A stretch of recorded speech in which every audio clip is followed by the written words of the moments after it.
la nation française telle qu'elle s'est constituée, ça a commencé avec Valmy quand même. Donc quand la France est seule contre toutes les puissances européennes mobilisées.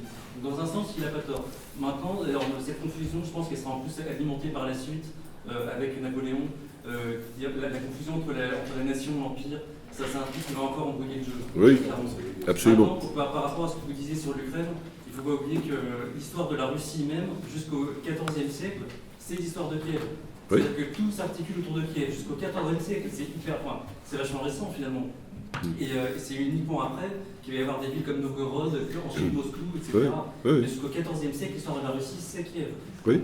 Rien que ça explique toute la politique de Poutine d'aujourd'hui. Oui. Enfin bref, ça va dans le sens. Alors, seule nuance par rapport à la nuance pour ce qui est de la France révolutionnaire, je ne dirais pas que c'est du nationalisme, c'est du patriotisme. Je ne dirais pas que c'est du nationalisme. C'est vraiment le patriote français sous la Révolution. La guerre contre l'étranger, c'est une guerre patriotique contre le... C'est une guerre de la défense au départ. C'est ça, c'est ça. Moi, je vais même être, je vais me pardonner avant de donner la parole à monsieur, je vais même encore être un peu plus raide que toi. Il ne faut pas oublier que ceux qu'on appelle les thermidoriens, tu sais, un jour, il y avait dans un des cercles, qui est le cercle de Nancy, un débat avec Marion Sigaud qui crachait sur la Révolution. Et là, tu avais un historien du droit monarchiste qui se lève et qui dit, écoutez, quand on ne connaît pas la période, on la ferme. Et qui dit, ce qu'on veut des thermidoriens, mais 90% du territoire national était envahi, ces mecs ont sauvé le pays. Qu'on l'accepte pas. Or, le problème, c'est que le nationalisme, objectivement, le problème, c'est que Mitterrand est prisonnier d'un fait qui est simple, c'est que l'Europe a accusé le nationalisme après 1945 pour éviter de se rendre compte que certains nationalismes font du mal et peut-être pas d'autres. Pourquoi ? Parce qu'il y avait l'interdit dicté par la puissance américaine. Il n'y a pas de rapport entre le nazisme et l'Allemagne. Point. Pourquoi ? Parce qu'il fallait reconstruire une puissance allemande contre les rouges. Donc, et d'ailleurs, les historiens de gauche allemands des années 80 disent « Ne les laissez pas européaniser la Shoah c'est nous ». C'était aux éditions de la Découverte, et aujourd'hui, on a européanisé la Shoah. Pas à la fois pour culpabiliser des pays qui n'ont pas à l'être, mais pour déculpabiliser un pays qui a à l'être, avant tout. Or, le problème, c'est pas le nationalisme, c'est la guerre. C'est quel nationalisme est la guerre ? Je vais te donner un exemple pour terminer avant de donner la parole à monsieur. Les nationalismes les plus durs à l'égard des minorités, des civils. Quoi qu'on pense du nationalisme français, de la marque de la Révolution française, les nationalismes qui en sont nés sont, ça se voit dans les nationalismes latino-américains et autres, ont une prétention émancipatrice. Oui. Or, les nationalismes touchés par le nationalisme allemand, il y en a combien ? Les Slovènes, les Croates, les Ukrainiens et les Baltes. Moralité, les pays qui aujourd'hui encore ont les politiques des minorités les plus cruelles. Or, tous ces nationalismes-là sont germanomorphes. Quoi qu'on en pense, c'est un constat. Monsieur. Oui, c'était une remarque, une réflexion par rapport à ça. Moi, je vois plutôt le vrai départ historio-constructif de la nation française à Valmy. Valmy. Ah oui. Et là, je vous rejoins, et là, on rejoint le patriotisme, qui est le patriotisme français. Oui, c'est vrai, oui, bien sûr. Oui, parce que là, c'est le peuple en armes. Et est-ce que dans votre livre, vous évoquez ce passage-là Non, j'ai pas le souvenir, non, c'est... À votre avis, est-ce qu'il détermine quand même, est-ce que c'est un fait important ? Enfin, on ne le cite pas comme fait, mais je suis d'accord avec vous, c'est clair que la nation révolutionnaire permet un citoyen, et c'est sûr que Valmy est un mythe fondateur, ça c'est certain. La France contre tous. Oui, bien sûr. C'est sûr. D'ailleurs, c'est une armée de conscription qui se constitue.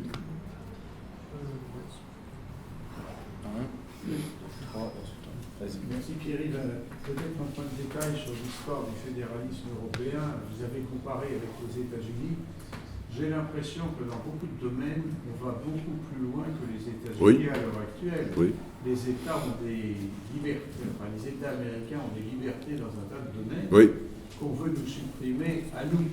Et si on veut avoir, même avec, je pense à un ou deux cas de figure, mais je ne vais pas aller plus loin, quand on veut pour une nation avec des dirigeants qui ont été élus et réélus avec de forts taux de participation et une bonne majorité, quand ça ne plaît pas, je fais une caricature à la frisée blonde de Bruxelles, on coupe les livres. Ça n'existe pas aux États-Unis. Non, c'est vrai, non, je suis tout à fait d'accord avec vous. D'ailleurs, on voit bien, moi je l'ai vu à Varsovie, là, quand j'y étais, a été beaucoup abordée la question du conflit avec la cour de Karlsruhe en Allemagne. Et on voit bien la lutte, et c'est un Allemand qui en parlait en particulier, hein, la lutte qui se joue actuellement en Europe, dans l'Union européenne, entre la souveraineté des États et les limites à apporter justement à Bruxelles et les empiètements possibles. Absolument. On voit bien, et je pense que vous avez tout à fait raison. Je pense qu'il y a plutôt un fédéralisme assez sain aux États-Unis. Parce qu'il y a de vrais États fédérés. Chez nous, ça risque de... moi, je pense que... Là, il faudrait demander à des juristes. Hein, je ne sais pas ma compétence, mais je pense notamment avec la Cour européenne des droits de l'homme. Moi, je ne suis pas sûr qu'il n'y ait pas là une véritable judiciarisation des États-nations. Au-delà de ça, permettez-moi 30 secondes. Le genre de modèle qu'on veut mettre sur pied, je laisse dans le flou le on. Il y a 120 ans, en 1900, l'Occident représentait du point de vue de sa population à peu près un tiers de la planète. Enfin, je mets de côté les empires anglais, français, néerlandais. Aujourd'hui, on fait quoi? 15%, et on veut imposer nos histoires au monde entier. Il y a des nations. Oui, bien sûr. Encore moins que ça. Il y a 7 milliards d'êtres humains, il y a 535 millions d'Européens en baisse constante. Donc, encore moins que ça. Il faut voir ce qu'on appelle européen aussi.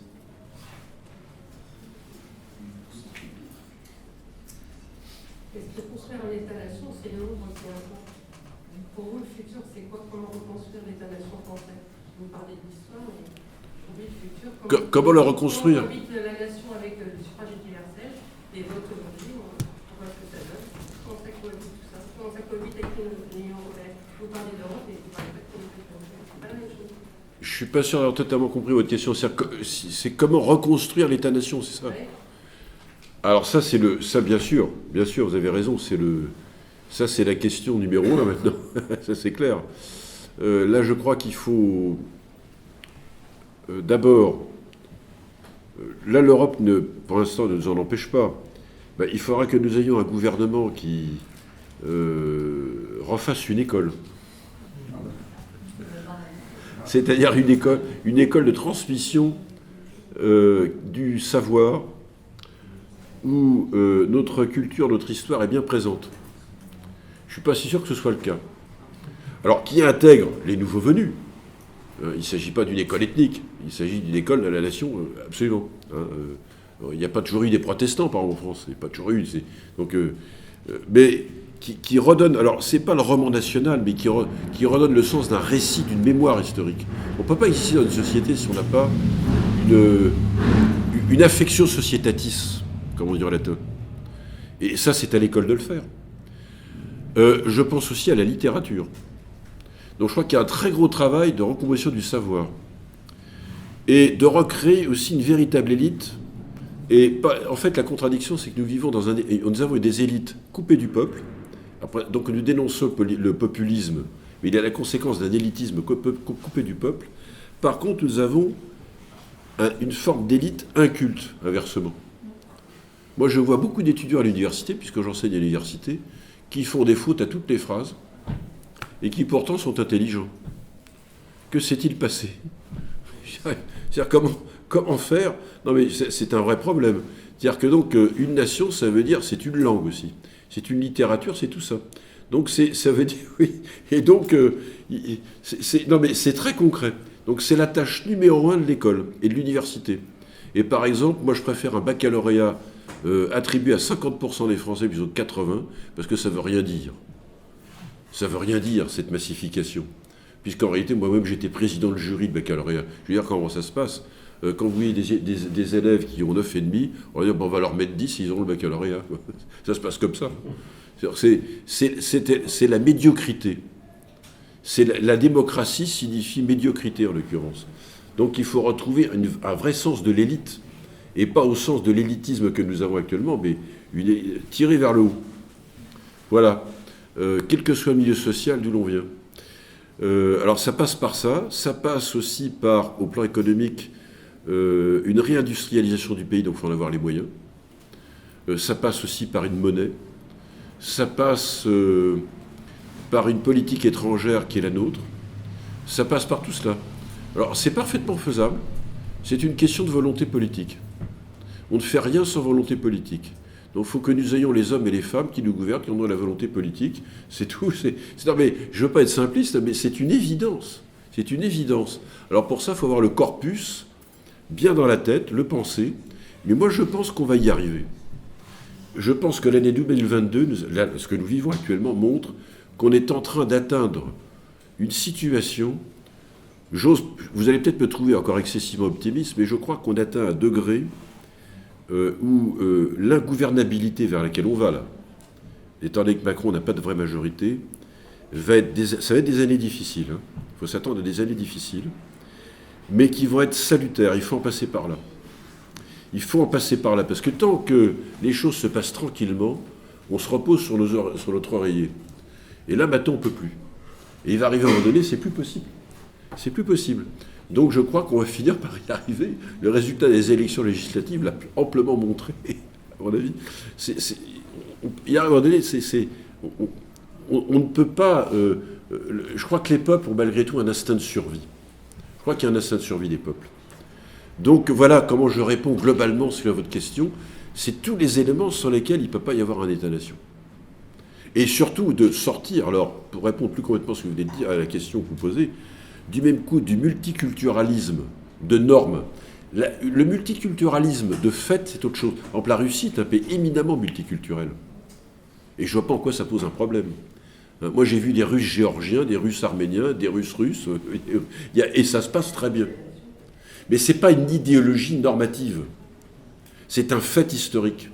Moi, j'ai eu l'occasion d'en parler avec des universitaires, d'ailleurs, à Moscou, ces dernières années, et il lui disait, il y a un universitaire en retraite, il me disait, vous savez, nous, les Russes, nous sommes des Européens, monsieur Bourdin. Il me disait, mais oui, je suis bien convaincu que vous êtes des Européens. Alors vous, par contre, je lui dis ça à vous en toute amitié, parce qu'on s'entend bien, qu'il me dit, mais vous, je ne suis pas très sûr qu'en Europe de l'Ouest, vous ayez toujours envie de rester européen. Parce que quand on voit votre idéologie multiculturaliste, nous, non, on n'en veut pas. On ne veut pas de multiculturalisme de normes. Nous sommes une société multiculturelle de fait. Donc l'islam, par rapport à Russie, est la deuxième religion russe après l'orthodoxie. C'est énorme. Mais ce sont tous les Ouzbeks, tous les turcophones, en fait. Mais ça ne pose pas de problème, parce qu'il y a une histoire commune. Mais dites-vous, là, le multiculturalisme de normes, vous êtes en train de devenir beaucoup moins européen que nous. Donc attention. On a bricolé ça en 40 ans. Comment ? On a bricolé ça en 40 ans après. Oui, c'est ça. Donc, vous voyez, ça, c'est évidemment, il faut se sortir de ces... Mais ça, c'est un combat idéologique qui se produit, et qui va être très dur, très difficile, on sait très bien, et qu'il faudra mener intelligemment. Je dis intelligemment. Vous évoquiez la notion l'idée de nation impériale, en prenant l'exemple des États-Unis et de la Russie. Est-ce que vous qualifieriez la Chine de nation impériale ? Oui, bien sûr, oui, je pense que c'est vrai aussi. J'étais en Chine à la fin 2019, donc juste avant le Covid, j'ai eu beaucoup de chance, et je l'ai vu, le nationalisme. Le communisme aujourd'hui en Russie, c'est le parti communiste. Mais ça n'a pas de contenu, c'est une fiction. Mais c'est un communo-nationalisme avec le capitalisme. Cette idée d'empire du milieu. Oui, donc c'est un nation. Il y a des références très fortes par le néo-confucianisme en particulier, qui est très enseigné. Donc ils sont revenus alors c'est une forme idéologique aussi de rapport à leur histoire quand même, hein. Mais ils sont revenus à leur histoire passée, et c'est clair qu'ils sont... Oui, c'est un nationalisme impérial.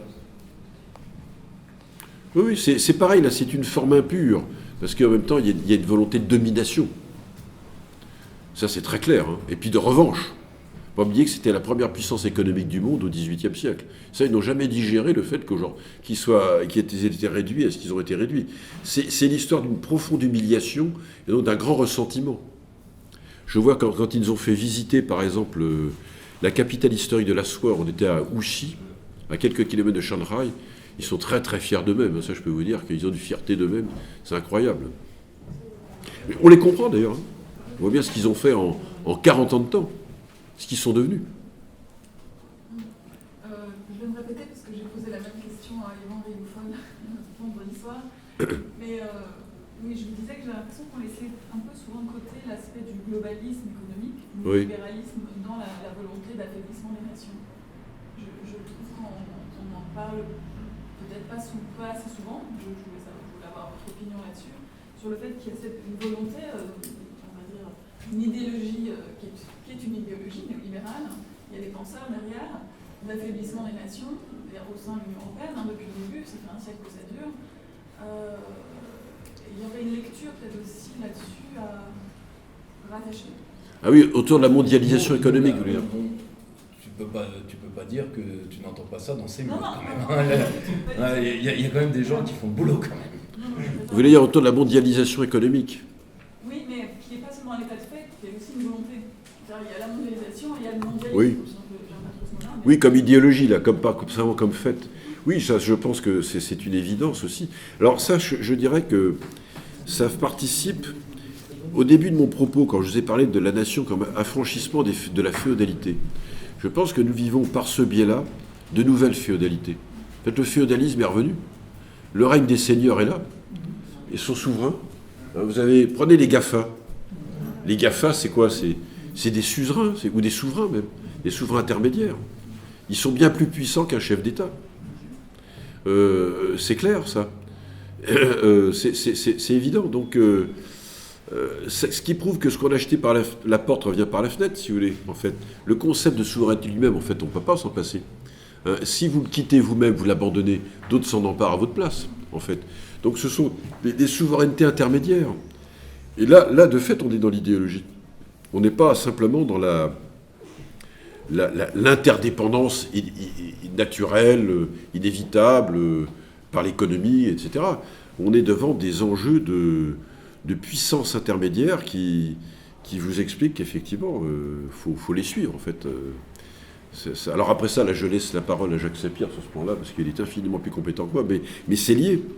Et je pense que ça fait partie des féodalités modernes. C'est évident, pour moi, c'est une forme de nouveau... Le phénomène féodal n'est pas un phénomène qui appartient définitivement au passé, ça peut toujours ressurgir. Toujours. Monsieur Offrand. Oui.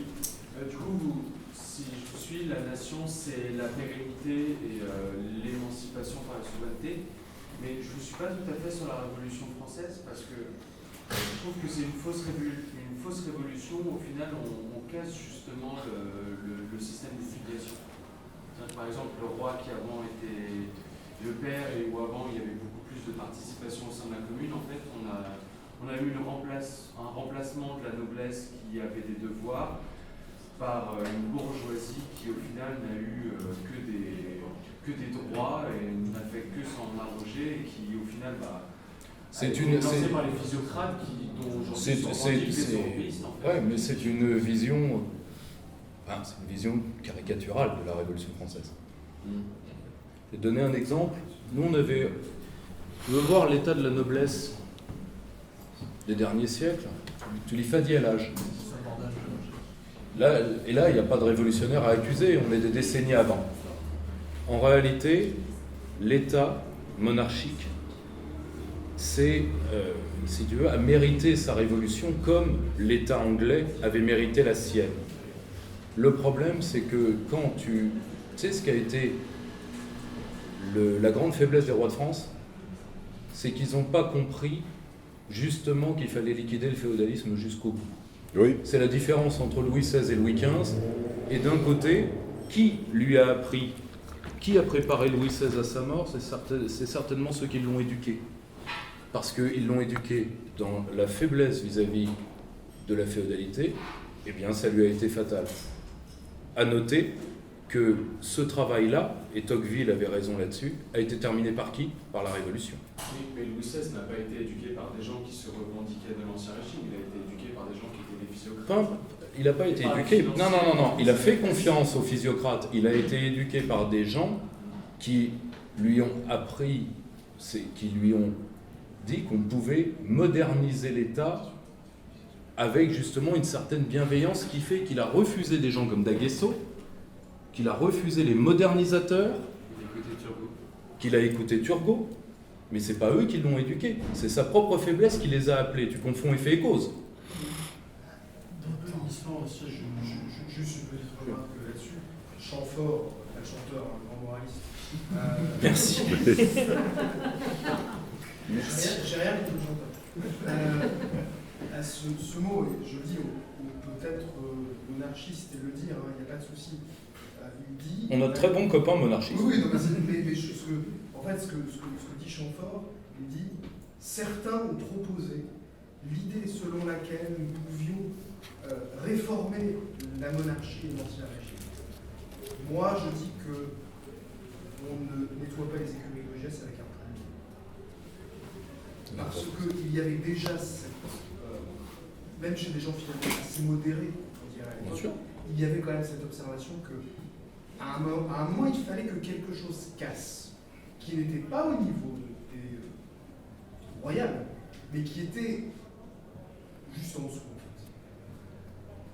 Si je peux me permettre, si vous voulez savoir, pour ceux qui s'interrogent pourquoi il y a eu une continuité, si l'Angleterre a réussi à se réformer de façon progressive, une implosion en France, posez-vous la question du système d'imposition. Pourquoi les Anglais ont réussi à faire un système d'imposition moderne en même temps qu'ils faisaient une guerre totale à Louis XIV pendant la guerre d'Augsbourg déjà, à partir de la révolution de 1788, et pourquoi on n'a pas réussi en France. Alors vous allez voir sur la ferme générale, les fermes généraux, et sur les derrière.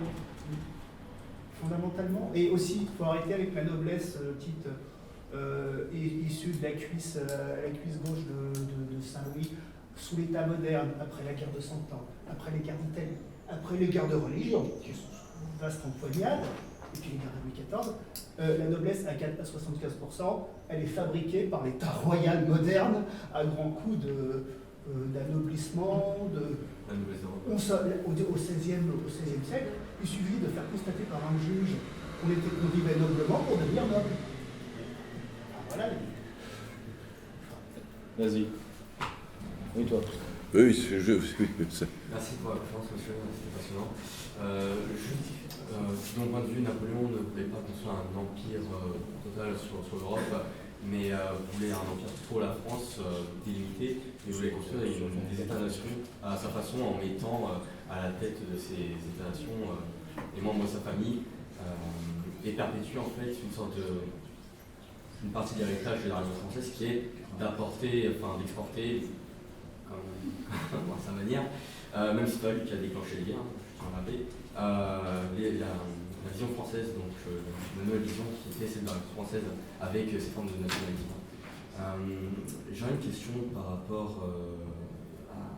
à comment comment retrouver cette forme d'État-nation en Europe. Est-ce qu'il faudrait, fédéraliser des idéologies anti-états-uniennes, ou alors développer chacun de son côté leur propre économie, leur propre idéologie. Là, par rapport à la situation actuelle, je veux dire, comment chaque pays de l'Union européenne en particulier. Oui, je suis ainsi d'ailleurs dans l'Union européenne, pas ceux qui sont hors de l'Union européenne.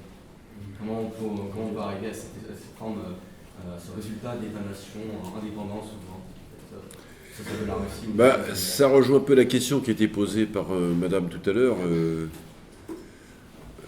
Il faudrait une sorte pour le coup, d'international des États-nations qui se solidarisent entre eux. Parce que c'est vrai que si on veut... Parce que ça veut dire... On ne peut pas le faire isolément. Donc ça veut dire qu'il faut que chacun des États-nations de l'Union européenne crée un courant d'idées qui soit le même, en sorte qu'on puisse réformer l'Union européenne et en faire quelque chose de tout à fait autre. Ça serait ça, en fait. Je vois pas autrement, sinon... Oui, mais c'est ce que la Grande-Bretagne a tenté de faire pendant des décennies. Moi, j'étais en poste dans les institutions européennes. Oui. Donc, je peux dire, on va être très clair. 80% des Européens aujourd'hui sont des Californiens de deuxième catégorie. Vous leur enlevez le référent américain, ils ne sont rien. Et d'ailleurs, les derniers jours vous l'ont prouvé. Une querelle sur l'avortement aux États-Unis devient la une de tous les États européens en un coup. Qui évidemment s'engagent parce qu'ils sont concernés, ce qui est normal, ce sont des colonisés heureux. 1. 2. Tu as des pays entiers, tu leur enlèves le référent américain, je pense à la Pologne ou d'autres, ces pays-là disparaissent stratégiquement. C'est sec et net. L'Allemagne perd son rôle historique de valet des États-Unis, ce qu'elle est depuis le 19e siècle. Et nous, comme des crétins, on regarde encore l'Angleterre parce qu'on n'a rien compris à la géopolitique américaine. Et le problème, si tu veux, c'est que les seuls pays, et pire que ça, les pays latins, eux, sont en train de se persuader de mourir. Pour ceux que ça intéresse, regardez les taux de naissance en Italie, en Espagne, on en reparlera la semaine prochaine. Or, parce qu'ils sont justement dans l'idéologie malthusianiste européenne. À un moment, il faut bien qu'il y ait quelqu'un qui banque pour ça. C'est l'Europe latine qui banque. Or, le problème, c'est que jamais, moi, si tu veux, c'est ce que j'essaye de faire comprendre aux souverainistes français, c'est qu'ils ont une erreur de parallaxe. Je vais te donner un exemple. J'avais un patron qui s'appelait Schaffhauser, qui était un mec de l'Europe Vaticane. C'était un mec qui a travaillé pour la diplomatie du Vatican, et lui, il croyait que la chrétienté allait ressouder l'Europe, blabla, machin, et que les bons Européens étaient en fait occupés par les Américains. Donc un jour, il a insulté le représentant de l'OTAN. Il pensait que les Européens se sentiraient flattés. Les Européens l'ont insulté. Pourquoi ? Parce que ce n'est pas les otaniens qui gouvernent et les eurocrates qui terrorisés plient. Pas du tout. Toute personne qui vous dira ça ne connaît rien aux institutions. Rien. Les mecs de l'OTAN, moi j'ai eu en face de moi, ce sont les seules personnes sérieuses que vous aurez à Bruxelles. C'est-à-dire, premièrement, c'est des mecs avec des vrais CV. Je vais vous donner un exemple. Le représentant de l'OTAN au Parlement européen est un Afro-Américain, toujours tiré à 4 épingles, commandant de l'US Navy, spécialiste de l'Asie centrale, parle 6 langues, dont 3 langues rares. L'homme le plus brillant que j'ai vu en 5 ans de service. Il était terrorisé de l'amour des eurocrates, qui est l'amour du caniche qui se frotte sur la patte arrière du chien de combat. Cet amour dégoulinant qui lui collait au poil le mettait extrêmement mal à l'aise. Or, que voulaient les eurocrates ?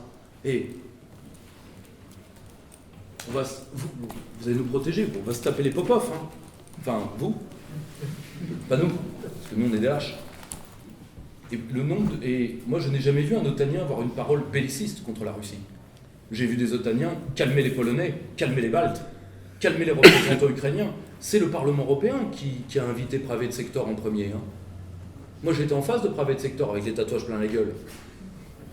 Vous auriez vu la tronche des Freedom Fighters. Or, oui, Private Sector, c'est ce qui va donner le bataillon Azov plus tard. Or, le problème, si tu veux, c'est que malheureusement, la Grande-Bretagne a essayé, elle l'a fait toute seule, et elle a eu raison, et je pense que de toute façon, la plupart des pays européens préféreront, j'ai donné l'exemple de l'Espagne, l'Espagne qui sait à quel point l'Union européenne veut c'est l'Union européenne qui paye les mouvements sécessionnistes espagnols. Eh bien l'Espagne préfère crever plutôt que de se retrouver face à elle-même et donc face aux souvenirs de la guerre civile. Or, la question, c'est pas est-ce qu'on va tous s'en sortir en même temps ? La question, c'est dans une cordée. Quelqu'un fait de l'alpinisme ici ? Monsieur. Dans une cordée qui tombe, l'homme qui survit, c'est celui qui coupe la corde. Or, le problème, c'est quel pays sera le prochain à couper la corde ? Ça peut être les Néerlandais, ça peut être nous, ça peut être Orban si on lui prend son fric, ça peut être les Polacques si on leur prend leur pognon, si on leur prend notre pognon qu'on leur a donné, parce qu'il faut être clair sur certains financements. Or, le problème, si tu veux, c'est que pour beaucoup, il faut être réaliste. Beaucoup de pays européens ne s'en sortiront pas parce qu'ils ne veulent pas s'en sortir. La question, c'est est-ce qu'on va sauver les nôtres ? Parce que si on attend l'autre Europe comme d'autres ont attendu Godot, moi, à titre personnel, j'ai 3 gosses, je les prends dans le premier avion. Hein. C'est aussi simple que ça. Moi, je vais vous dire ce que l'eurocrate, Je vais vous donner un dernier exemple, on donne la parole à monsieur. Pendant 5 ans, moi j'étais au contact des eurocrates. Les eurocrates, ils respectaient 2 personnes dans le Parlement européen. Pas 20, pas 40, 2. Nigel Farage, Florian Philippot. Et un jour, je leur ai demandé pourquoi. Et vous savez ce qu'ils m'ont répondu? Tous les autres, on les achètera. Tous les autres, on les achètera. Cette phrase-là, je ne l'ai jamais oubliée.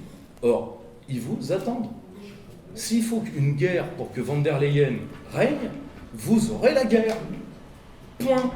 Et de toute façon, comme me l'avait très bien dit un conseiller d'Angela Merkel, l'Europe, c'est l'Allemagne. Quand l'Allemagne sera foutue, l'Europe sera foutue et vous avec. Ça avait au moins un mérite, la clarté, et quand un Allemand est franc, rappelez-vous un candidat malheureux aux Beaux-Arts de Vienne, quand un Allemand est franc, écoutez-le. Avec leur problème énergétique, ça peut même être maintenant l'Allemagne qui cède, en fait, qui lâche l'Europe. Pardon? Je dis, avec leur problème énergétique, ça peut être maintenant l'Allemagne même qui cède. Non, ils vont vous le faire payer. Ils n'ont aucune raison de lâcher, ils vont vous le faire payer. Ils vont vous le faire payer. C'est aussi simple que ça. C'est le but. Ils vont vous le faire payer, c'est très facile. Pourquoi ils s'en priveraient? Je vous rappelle qu'à chaque fois qu'un pays demande une ristourne, c'est la France qui paye. Le dernier pays, c'était les Pays-Bas, qu'on dit, nous, il faut que quelqu'un banque à notre place. Macron a dit, j'ai un chéquier, ça tombe bien, clac. Donc, c'est pas cher, c'est l'État qui paye, disait un grand métaphysicien du scooter.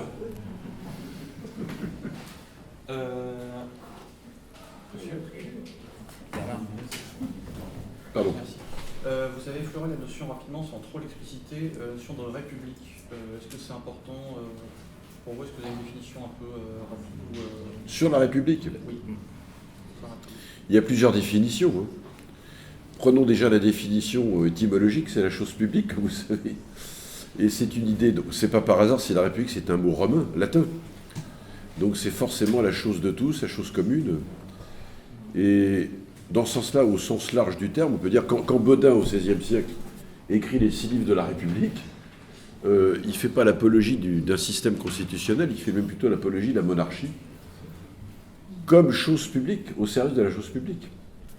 Alors le mot République de nos jours est devenu, forcément en France, il a pris un sens après la Révolution, opposé à la monarchie, parce que ça tient l'histoire. Mais en soi, la République n'est pas en fait opposée à la monarchie. En réalité, c'est une forme politique qui peut se combiner avec d'autres formes. En fait, c'est assez complexe, en fait. On l'a réduite à du droit constitutionnel. Et donc, par exemple, la Constitution, dans l'article 89 de la Ve République, tout à la fin, il est clairement dit qu'on ne peut pas changer de forme politique autre que républicaine. Mais ça dépend quelle exégèse on fait à ce mot. Oui, moi j'ai une vision assez souple de la question. Par exemple, Bernard, dis-moi, alors je ne sais pas comment il était arrivé à parler de ce sujet-là, parce que ce n'était pas du tout son dada, mais j'avais lu un texte intéressant sur la notion de République de Jean-François Lyotard, où il disait, je voulais ta réaction sur sa conclusion. Il disait, le problème du terme République, c'est que la République, ce n'est pas une forme constitutionnelle, c'est une définition de la source de pouvoir. Soit le pouvoir est chose publique, soit le pouvoir est chose privée. Si les choses privées, le contraire de la République, c'est la tyrannie. La tyrannie est le cas où le pouvoir est chose privée. Qu'est-ce que tu en penserais? C'est Lyotard qui écrivait ça dans un vieux texte. Répète-moi aussi, si d'un côté c'est le... Alors, Lyotard écrit, le fait qu'on ait des débats à rallonge sur la République prouve qu'on se fourvoie dès le début. Il fait la démonstration suivante, il dit, tant qu'on restera la République comme forme de régime, on a tort. En réalité, la République, c'est la définition de la source du pouvoir. Le pouvoir est chose publique. Or, dans ce cadre-là, tout régime peut être républicain si le pouvoir est chose commune. Oui. Mais, ce qui voudrait dire que le contraire de la République, c'est la tyrannie, seul régime où le pouvoir est chose privée. Il appartient en soi au tyran. Qu'est-ce que tu en penserais? Ça me fait penser, en t'écoutant, ça fait penser au contrat social de Rousseau. C'est très proche. Dans le chapitre 6 du livre 1, c'est au fond ce qu'il dit. D'ailleurs, on fait de Rousseau, attention, alors, oui, c'est un théoricien de la démocratie dans ce sens-là, mais de la République. Mais Rousseau n'est pas un théoricien, ne prétend pas défendre forcément l'idée que le gouvernement serait démocratique. Au contraire, il a même des propos très négatifs. Il y a une distance vis-à-vis plus qu'une distance même plus qu'une distance. Donc c'est assez rousseauiste comme approche que tu as et qui se défend. Attends, quelqu'un qui n'a pas encore eu la parole. Bon, tu vas conclure. Par rapport à l'expérience de Saint-Simon pendant la période de la Régence, est-ce que vous pensez que ce qu'il a essayé de mettre en place était une sorte de renaissance du féodalisme après que Louis XIV ait disparu, ou alors c'était une simple expérience politique? Vous parlez de Saint-Simon du Saint-Simonisme, dans Saint-Simon, celui qui a écrit les mémoires. Du duc? Oui, exactement. Il me semble qu'il a été inspiré. C'est pas les mêmes années. Vous pensez à la Polycynodie, oui. Oui, c'est ça. Je sais plus le terme de cette idéologie, mais c'est en gros de refaire des ministères d'État. C'est la Polycynodie. Oui, c'est la Polycynodie pendant la Régence. Est-ce qu'on peut interpréter ça comme et pour vous, ça serait la question, c'est ce que serait une forme de féodalisme. De féodalisme. Pas comment j'interprète moi, mais comment vous l'interprétez justement? Est-ce que c'est une renaissance du féodalisme? Féodalisme, c'est peut-être exagéré quand même, mais en tout cas, c'est une idée qui va plutôt de pair avec l'essor du libéralisme politique et donc d'une monarchie limitée. Mais je dirais pas féodalisme.